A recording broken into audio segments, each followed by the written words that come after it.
Halo teman-teman, perkenalkan nama saya James Nober Torangan, biasa dipanggil James dengan NIM 2019-30017. Oke teman-teman, saat ini saya akan membuat video mengenai pembahasan materi sistem informasi akuntansi. Dan terdiri dari 3 bagian teman-teman yang akan saya bahas. Yang pertama yaitu gambaran umum sistem informasi akuntansi tersebut. Yang kedua, konsep dasar sistem. Yang ketiga, konsep dasar sistem informasi. Oke teman-teman, untuk pembahasan lebih lengkapnya bisa cek yang berikut ini. Oke teman-teman, sekarang kita masuk di materi yang pertama yaitu gambaran umum sistem informasi akuntansi. Yang pertama yaitu pokok bahasannya akuntansi sebagai sistem informasi dan perkembangannya. Oke teman-teman, sebelum kita masuk kepada inti dari itu, kita akan menjelaskan sedikit akuntansi sebagai sistem informasi dan perkembangannya. Yaitu akuntansi adalah bahasa bisnis. Setiap organisasi menggunakannya sebagai bahasa komunikasi saat berbisnis. Seperti saat terjadi pertukaran barang dengan sejumlah uang, dalam akuntansi dapat diistilahkan sebagai menjual atau membeli. Istilah akuntansi lain misalnya biaya, harga pokok dan barang dijual, barang laba rugi, dan lain-lain. Secara mendetail pengertiannya dibahas dalam akuntansi atau teori akuntansi. Karena akuntansi berfungsi sebagai bahasa bisnis, maka masyarakat menganggap penerapan akuntansi dalam suatu organisasi perusahaan merupakan suatu keharusan.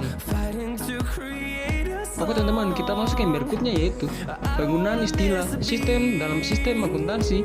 Di atas penekanannya lebih banyak kepada adanya proses atau prosedur akuntansi yang terintegrasi di antara sub-sub sistem akuntansi. Oke teman-teman, berikut ini saya akan memberikan diagram sistem akuntansi sebagai berikut.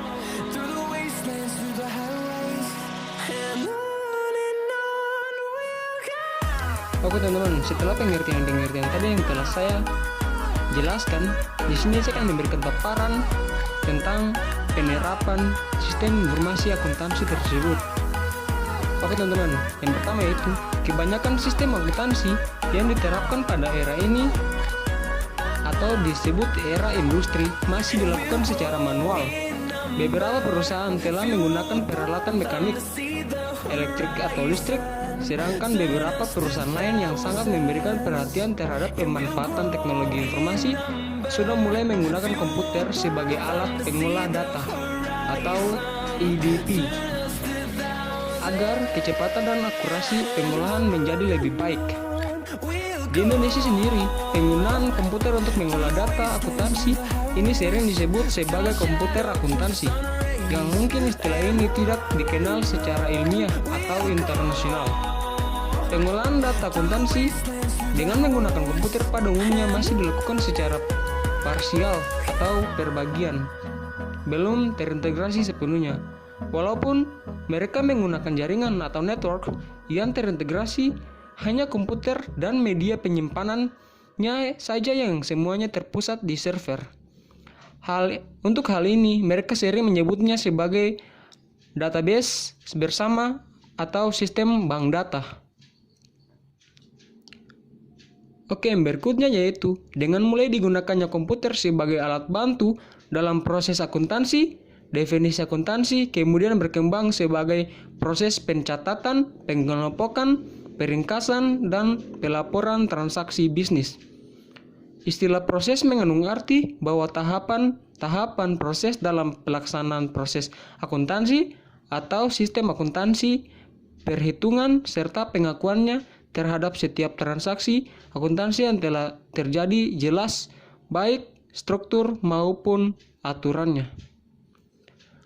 Walaupun telah menggunakan komputer, konsep sistem dalam sistem akuntansi di era ini juga belum begitu berkembang. Pemahaman sistem dalam sistem akuntansi masih tetap digambarkan hanya sebagai jaringan prosedur atau proses akuntansi yang saling berhubungan satu sama lain untuk mencapai suatu tujuan, yaitu menghasilkan informasi akuntansi yang diperlukan oleh pemakai internal dan eksternal dalam mengambil keputusan. Prosedur yang dimaksud di sini adalah rangkaian kegiatan yang melibatkan banyak bagian atau orang dan dilakukan secara berulang-ulang. Dalam konteks sistem akuntansi atau manual, dapat diidentifikasi ada dua jenis prosedur atau sistem dalam suatu organisasi perusahaan, yaitu prosedur akuntansi atau sistem akuntansi dan prosedur operasi atau sistem operasi perusahaan. Oke teman-teman, saat ini saya akan memberikan gambar atau contoh gambar hubungan prosedur sistem akuntansi dengan prosedur sistem operasi perusahaan. Oke teman-teman, kita masuk yang berikutnya, yaitu sistem informasi akuntansi dan organisasi perusahaan. Akuntansi pada dasarnya merupakan sistem informasi yang membedakan akuntansi sebagai sistem informasi dengan sistem informasi perusahaan lainnya adalah sistem informasi akuntansi atau disebut juga sebagai sistem informasi akuntansi hanya berkaitan dengan fungsi akuntansi dalam mengelola data tentang aktivitas organisasi perusahaan yang memiliki nilai ekonomi. Jadi, sistem informasi akuntansi atau SIA hanya mengelola data yang memiliki dampak ekonomi. Kebanyakan dari data akuntansi yang diolah oleh SIA disajikan dalam bentuk jumlah uang atau bentuk lain yang terkait atau dapat dikonversikan ke dalam jumlah uang. Oke teman-teman, di sini terdapat 3 fungsi atau peran SIA yang digunakan untuk mencapai tujuan utama di atas. Ketiga fungsi tersebut sangat erat hubungannya satu sama lain, sehingga kita harus melihatnya secara bersamaan. Oke teman-teman, yang pertama yaitu mendukung aktivitas perusahaan sehari-hari.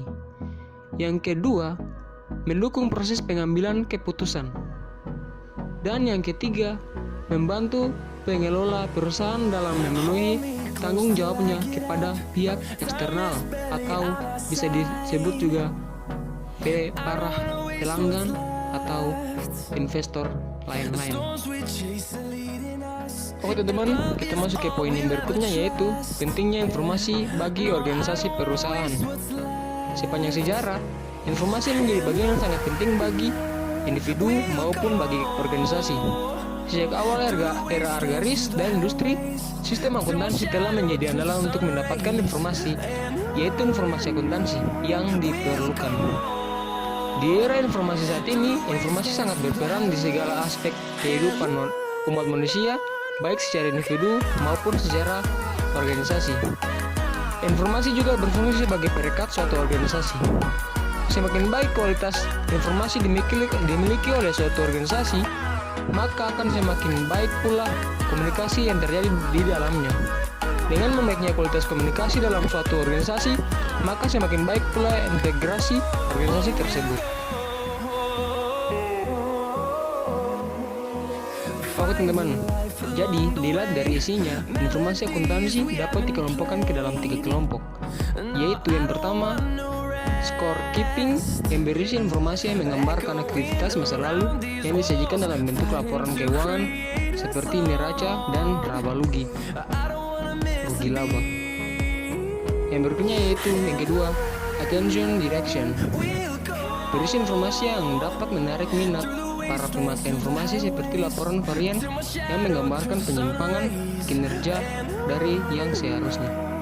Dan yang ketiga yaitu pengambilan keputusan berisi informal yang berkaitan dengan masa depan seperti forecasting yang meliputi rencana tahunan, rencana strategik, dan alternatif keputusan. Oke teman-teman, seperti yang telah saya jelaskan sebelumnya, ada 2 kelompok pemakai informasi akuntansi, yaitu kelompok pemakai internal dan kelompok pemakai eksternal. Oke teman-teman, yang terdiri dari pertama, pemakai eksternal. Pemakai eksternal adalah sebuah pihak yang terkait dengan perusahaan sehingga sangat tergantung kepada informasi akuntansi yang dihasilkan oleh sistem informasi akuntansi perusahaan. Informasi tersebut bervariasi dalam jenis dan bentuknya seperti: pertama, pemasok; kedua, pelanggan; ketiga, pemegang saham; keempat, badan pemerintah; kelima, serikat pekerja; dan yang terakhir yaitu investor besar atau kreditur dan pemakai eksternal lainnya. Oke teman-teman, untuk pengertian kelompok-kelompok eksternal tadi akan dapat kalian lihat pada slide berikut ini. Oke teman-teman, yang berikut yaitu pemakai internal. Pemakai internal adalah pemakai informasi akuntansi internal meliputi manajer di berbagai tingkat dan bagian dengan fokus pada manajer operasional. Informasi akuntansi yang disajikan terhadap pemakai internal sangat tergantung kepada tingkat manajemen dan bagian di mana manajer tersebut bekerja. Oke teman-teman, berikut ini saya tampilkan gambar kebutuhan informasi berdasarkan tingkat manajemen organisasi yang akan kalian lihat berikut ini. Oke teman-teman, gambar tersebut menunjukkan adanya perbedaan dalam bentuk informasi yang dibutuhkan di berbagai tingkatan manajemen suatu organisasi. Sebagai contoh, manajemen puncak umumnya lebih memperhatikan perencanaan strategis jangka panjang dan pengendalian. Laporan keuangan untuk manajemen puncak kebanyakan berisi akumulasi dan ringkasan dari akun tertentu seperti total penjualan. Manajemen tingkat menengah menerima informasi yang relevan dengan bagian di mana mereka ditempatkan, seperti total penjualan untuk departemen A. Sedangkan manajemen pada tingkat paling bawah seringkali berurusan dengan bentuk informasi yang sangat detail seperti data transaksi.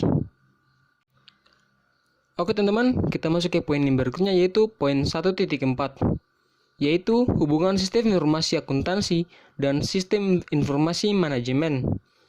Sebagaimana dijelaskan sebelumnya, SIA berbasis komputer berkembang dan sistem akuntansi manual karena perkembangan teknologi informasi dan konsep sistem.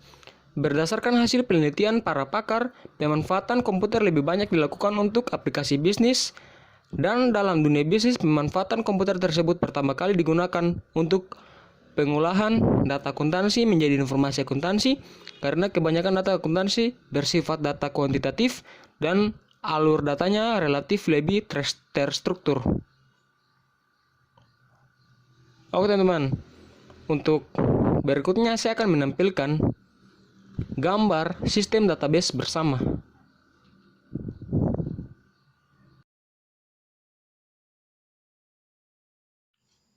Oke teman-teman, kita masuk ke pembahasan yang kedua yaitu konsep dasar sistem. Konsep dasar sistem meliputi sistem, ciri-ciri sistem, klasifikasi sistem, model dan modeling sistem, bahasa sistem, pendekatan sistem, penerapan pendekatan sistem, sistem dalam kehidupan. Oke teman-teman, pertama kita bahas yaitu sistem. Oke teman-teman, yang pertama yaitu sistem. Sistem adalah kumpulan atau grup dari subsistem atau bagian atau komponen apapun baik fisik ataupun non-fisik yang saling berhubungan satu sama lain dan bekerja secara harmonis untuk mencapai satu tujuan tertentu. Oke teman-teman, pembahasan yang kedua yaitu ciri-ciri sistem. Di sini saya akan memaparkan gambar ciri-ciri sistem yang dapat kalian lihat berikut ini. Oke teman-teman, kita masuk ke poin berikutnya yaitu tujuan sistem. Tujuan sistem merupakan target atau sasaran akhir yang ingin dicapai oleh suatu sistem. Karena sistem ada karena tujuan. Sistem dibangun agar tercapai tujuan tidak menyimpang sehingga risiko kegagalan bisa diminimalkan. Agar supaya target tersebut bisa tercapai secara efektif dan efisien, maka target atau sasaran tersebut harus diketahui terlebih dahulu ciri-ciri atau kriterianya agar sistem dapat dibangun dan menuntun dengan jelas dan tegas setiap aktivitas menuju tujuan yang telah ditetapkan. Oke teman-teman, berikut ini merupakan gambar sasaran yang ingin dicapai.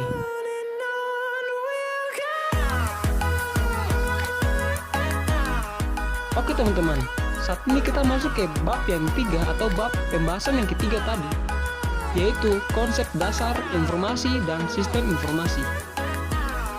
Yang akan kita bahas di sini yang pertama adalah data, informasi, hubungan data dan informasi, data peristiwa menjadi informasi, proses pengambilan keputusan, definisi sistem informasi, alat pengelola dalam sistem informasi, komponen sistem informasi berbasis komputer. Yang pertama yaitu data. Data adalah fakta atau apapun yang dapat digunakan sebagai input dalam menghasilkan informasi. Data bisa berupa bahan untuk diskusi, pengambilan keputusan, perhitungan, atau pengukuran. Saat ini, data tidak harus dalam bentuk kumpulan huruf-huruf, dalam bentuk kata atau kalimat, tapi bisa juga dalam bentuk suara, gambar diam dan bergerak, baik dalam bentuk 2 atau 3 dimensi. Bahkan sekarang, mulai banyak berkembang data virtual atau maya yang merupakan hasil rekayasa komputer. Oke teman-teman, setelah kita mengetahui apa itu data, kita akan masuk ke poin yang berikutnya, yaitu informasi, poin yang kedua. Informasi merupakan hasil dari pengolahan data, akan tetapi tidak semua hasil dari pengolahan tersebut bisa menjadi informasi.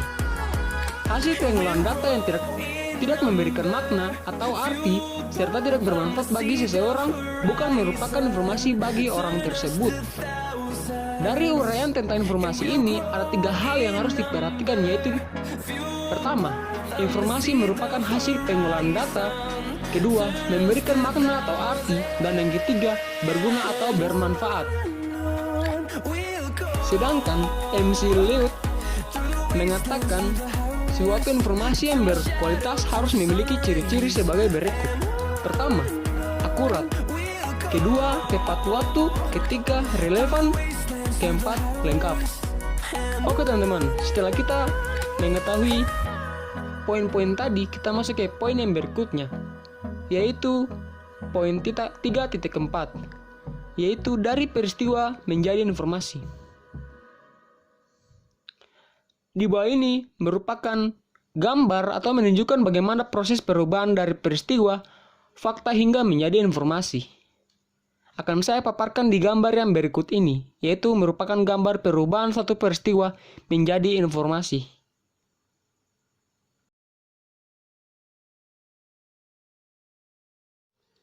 Oke teman-teman, kita masuk ke yang berikutnya, yaitu sistem informasi.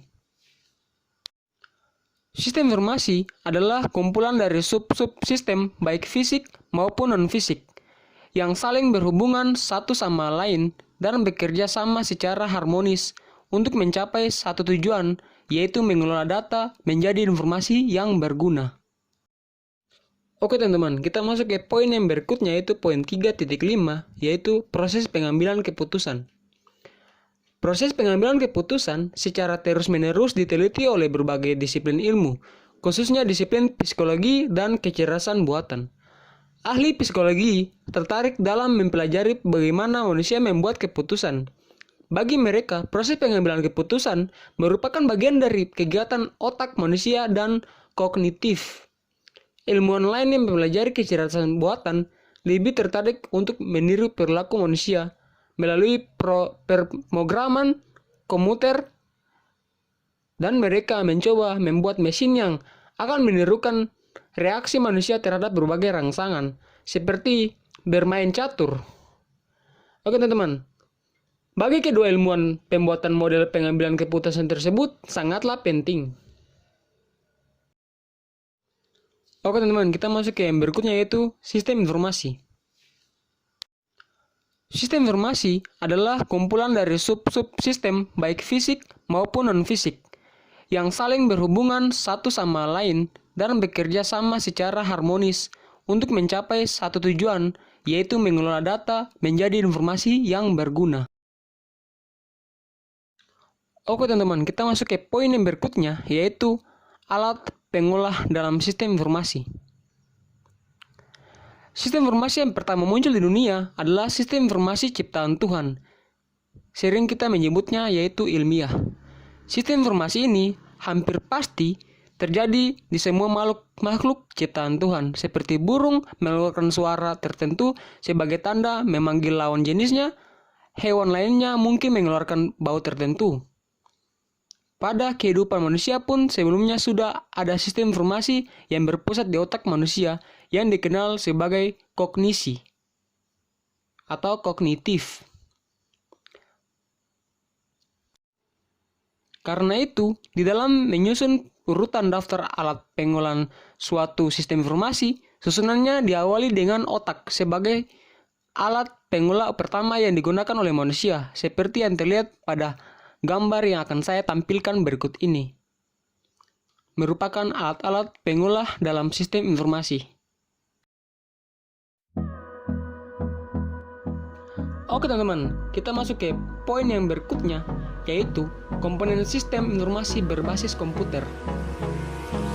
Sistem informasi merupakan kumpulan dari sub-sub sistem yang saling berhubungan satu sama lain dan bekerja sama secara harmonis untuk mencapai satu tujuan, yaitu mengolah data menjadi informasi yang berguna. Sub-sub sistem merupakan pengelompokan dari beberapa komponen yang lebih kecil. Bagaimana mereka berkelompok tergantung pada interpretasi mereka. Karena itu, adanya variasi dalam pengelompokan jangan dijadikan masalah. Yang penting di sini adalah semua subkomponen mereka kelompokkan kalau dirinci pada dasarnya sama. Karena di dalam suatu sistem informasi, kalau salah satu unsur tidak ada, maka sistem informasi tersebut tidak akan terwujud atau terlepas dari bagaimana pengelompokan tersebut dilakukan. Berikut ini merupakan komponen-komponen sistem informasi sebagai berikut. Pertama, perangkat keras, kedua perangkat lunak, ketiga manusia, keempat prosedur, kelima basis data, keenam jaringan komunikasi, dan salah satu pengelompokan lainnya yaitu data, orang-orang, aktivitas, jaringan, teknologi. Jadi kurang lebih sama. Oke teman-teman, saat ini kita masuk ke poin yang terakhir dari bab yang ketiga, yaitu sistem informasi dan organisasi. Seperti yang telah dijelaskan pada bab 1 atau pembahasan kita yang pertama tadi, sistem informasi merupakan salah satu komponen dalam suatu organisasi. Di dalam suatu organisasi, sistem informasi merupakan satu alat yang dapat memberikan informasi yang diperlukan kepada semua pihak yang berkepentingan. Karena sistem informasi merupakan komponen dari organisasi, maka komponen-komponen sistem informasi juga pada dasarnya merupakan komponen dari organisasi. Oke teman-teman, sekian dari video saya. Semoga pembahasan saya kali ini akan membuat Anda lebih memahami atau mengetahui apa itu sistem informasi akuntansi tersebut. Oke teman-teman, sekian dari video saya. Sampai jumpa di video berikutnya. See you next time guys. Bye bye.